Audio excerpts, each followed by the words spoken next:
Inaasahang ibayo pang uunlad ang ugnayan ng Pilipinas at Indonesia matapos lagdaan ng dalawang bansa ang kasunduan sa maritime boundary. Nasa bansa ngayon si Indonesian President Susilo Bambang Yudhoyono bilang imbitasyon ni Pangulong Aquino at para na rin sa World Economic Forum. Sa pamamagitan ng nasabing kasunduan, natukoy na ang boundary ng teritoryo ng Pilipinas at Indonesia sa Mindanao Sea at Celebes Sea. Alamin natin ang detalye ng balita mula naman sa aming kasamang si Elena Luna. Elena, magandang hapon.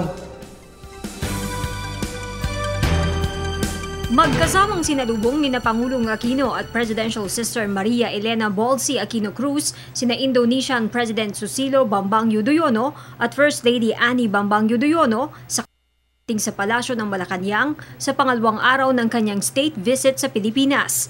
Nasa bansa ang leader ng Indonesia sa imbitasyon ni Pangulong Aquino.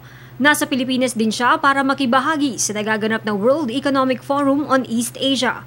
Ito ang kauna-unahang state visit ng Yudhoyono sa Pilipinas na tumapat sa ika-65 anibersaryo ng bilateral relations ng dalawang bansa.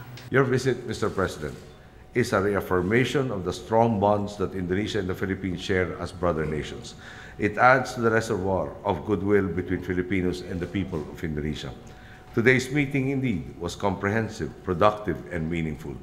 Both Indonesia and the Philippines will continue to work hand in hand in creating a truly inclusive ASEAN, in advocating for the primacy of the rule of law to help maintain peace and stability in the region, and in empowering our peoples to be partners in building our respective nations and the ASEAN community. Higit pa itong naging makasaysayan sa paglagda ng kasunduan sa maritime boundary na inabot ng 20 taon ang negosasyon.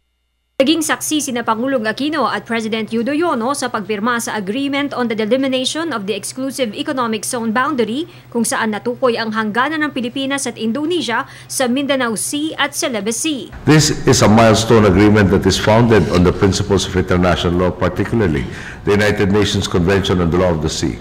It serves as solid proof to our steadfast commitment to uphold the rule of law and pursue the peaceful and equitable settlement of maritime concerns.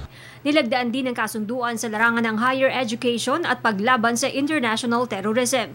Hindi rin nakalimutan ng Pangulo na pasalamatan ng Indonesia sa tulong na ibinigay nila sa mga Pilipino nang manalasa ang bagyong Yolanda. I convey to the President, again, the heartfelt gratitude of the Filipino people for the overwhelming humanitarian assistance extended to us by the government and the people of Indonesia in the aftermath of Super Typhoon Haiyan.